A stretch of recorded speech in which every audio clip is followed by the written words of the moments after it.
Good afternoon, everyone. Today we're going to assemble pieces of a puzzle. We will match toothed or gear wheels. We will find the perfect nut with the perfect thread to tighten its corresponding screw or bolt. Today we will talk about the targeted and customized Canadian resume. Well, my name is Humberto Fernandez, and I'm going to be here with Andrea Glavan. We're both from SOPA, Ontario Settlement Online Pre-Arrival. Well, there is no such thing as a resume recipe, but we all agree that its cooking or writing process, its ingredients and approach are very different from those of a CV. It is definitely not a detailed reference to your past work history, education, and skills, but instead it is an aligned, crafted, and branding document that should connect your professional qualifications, set of skills, education, work experience, achievements, and your expertise over the past 10 years or less to each particular job posting you apply for. A resume should consistently be in perfect sync and channel or customize all its information properly as a refraction or mirror of the job posting to validate that you're exactly what the employer is looking for.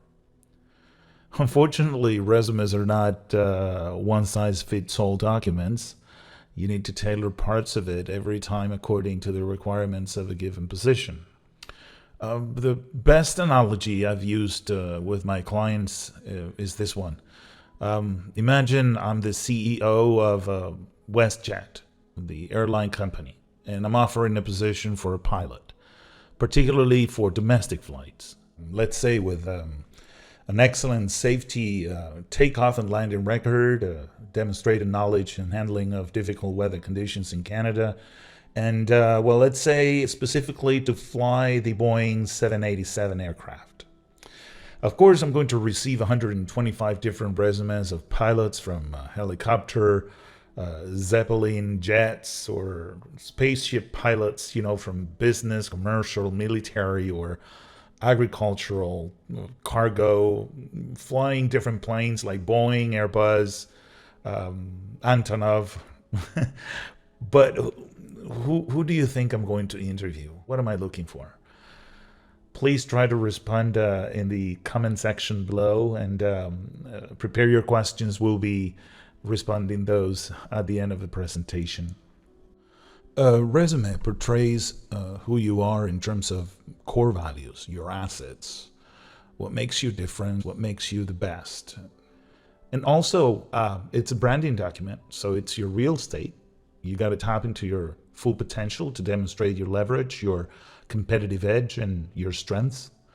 So it is the confirmation of how the specific ingredients or your impact in previous positions or your achievement and professional features shape you perfectly to fit into the mold of the best candidate.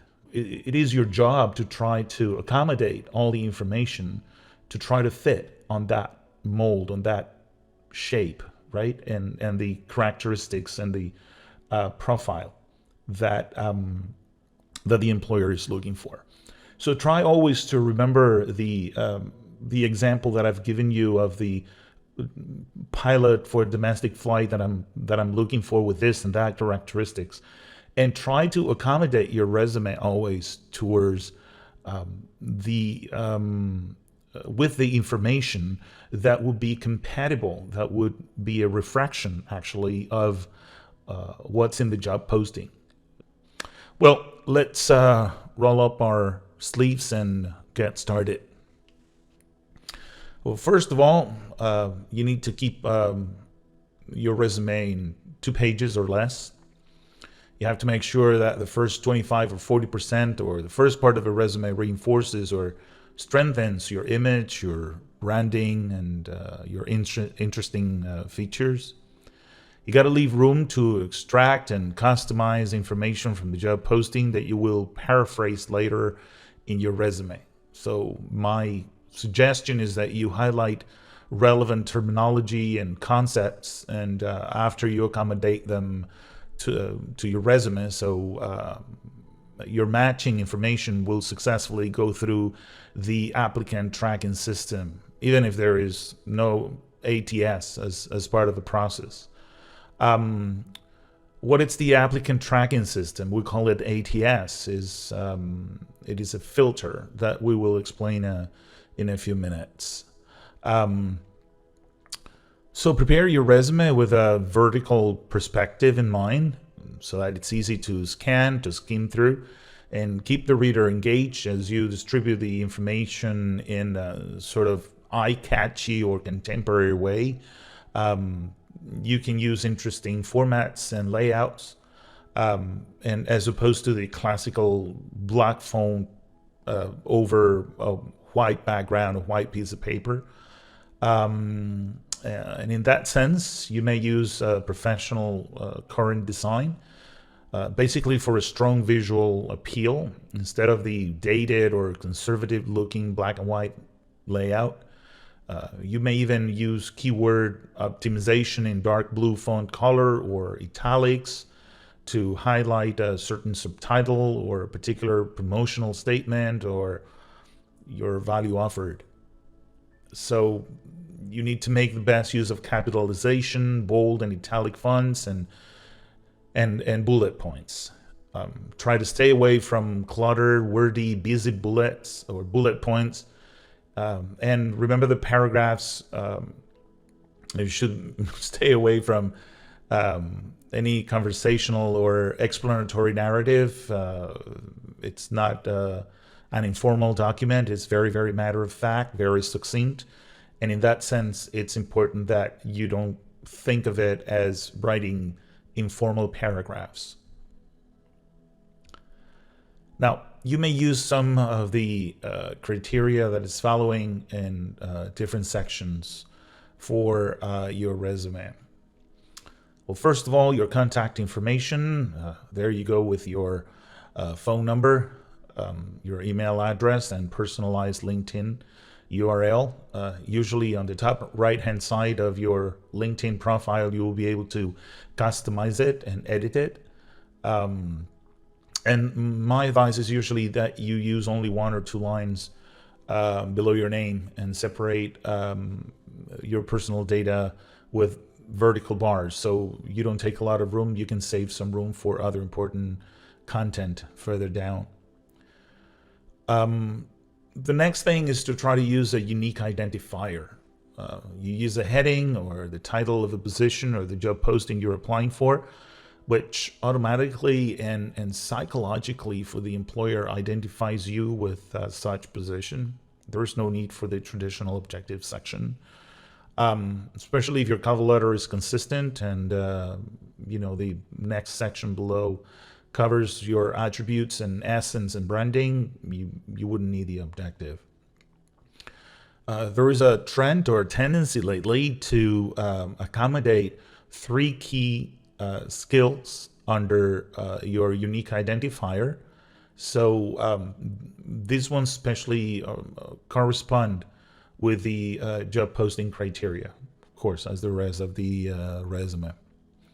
As for the professional summary or professional profile, usually the first sentence is summarizing your value statement, a marketing-like professional summary to promote your qualifications, education, and profile. And then you have usually a second or third sentence branding yourself clearly and implying what benefits you bring, evidenced by your experience, how you contribute and guarantee the desired results, and especially a smooth continuation of the workflow.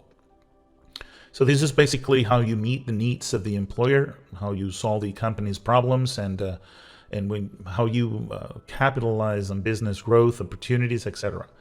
What makes you unique, what makes you the most viable candidate to that particular position you're applying for. So keep that in mind always. Is very important for you to focus your attention always on the job posting, on the position, on the criteria of the position you're applying for. Next, usually we have the core competencies.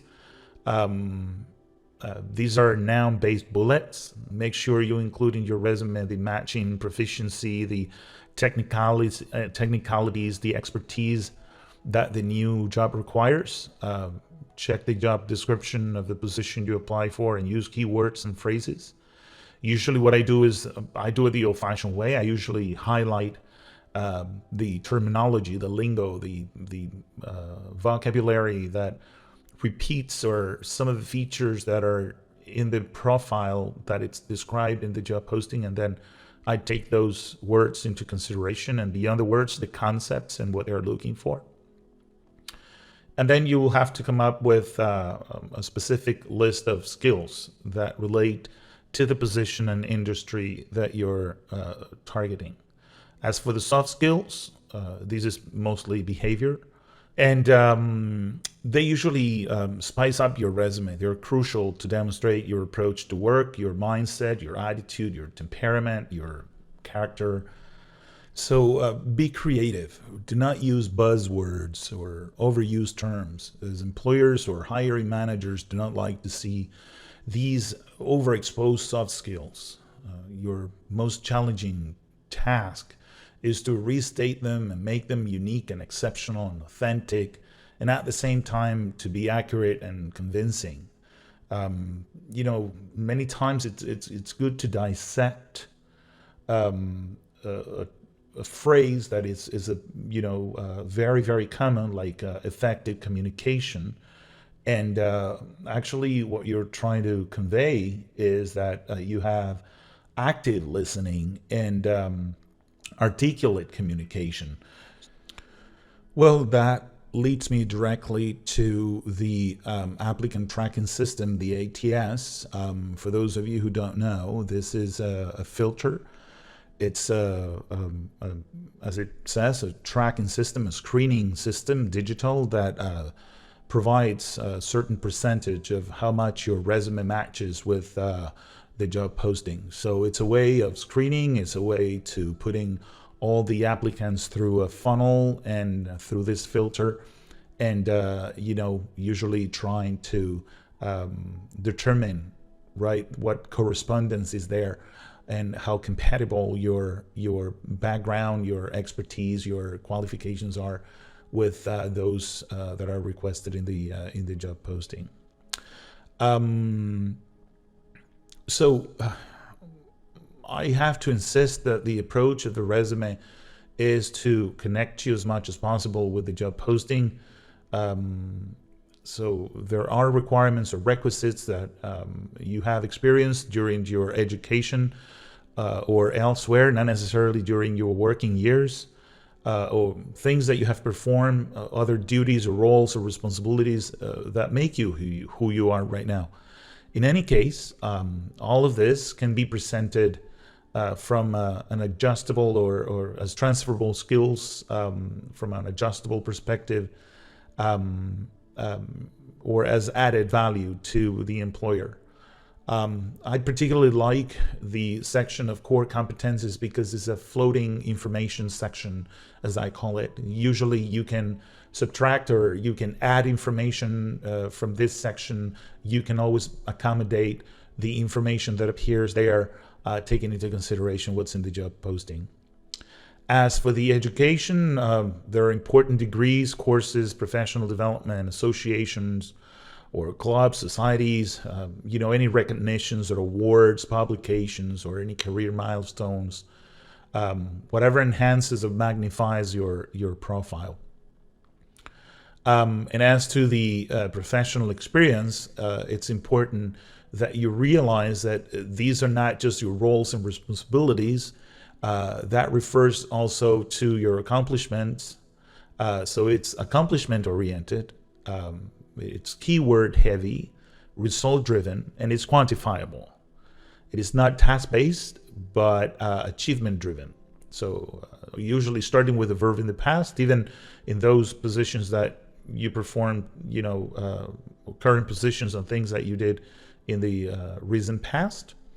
And you basically there refer to processes. You refer to initiatives or how you made a difference. You put your achievement in context. You refer to company size, whenever that's relevant, people in your department or team size. You use numerical measurements or descriptors, scope, percentage, frequency, data, scale, time, range, money saved, money gain. Anything that can be tangible and quantifiable will, make an impact on the reader. You need to speak about your execution and the success and objective that you have accomplished. And all of that, they work as hooks. Numbers are hooks. Basically, as I said, they move the eyes of the employer from one place to another, and is usually a very good opportunity to transform any abstract bullet point into something more substantial, more factual, more tangible. Also, there might be certain tendencies also before you start with your professional experience. This is 100% optional, to choose a phrase or a sentence that encapsulates your core values and connects you directly with a job offer. And you can place it before your work experience. For example, something like consistently acknowledged as an organized and creative assistant with a proven record of performing management support and solid administrative assistant in a busy, ever-shifting marketing environment. Something like that can come before you start, listing your positions, if that is something that encapsulates or gathers and summarizes the information of who you have become, who you are. The other thing is a section that I usually suggest, which is significant career achievements.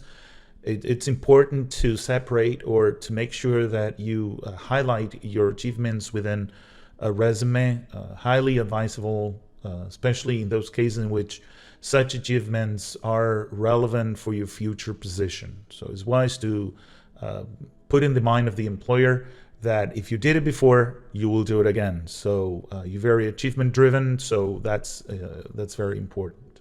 Okay, well, it's basically what we wanted to cover today.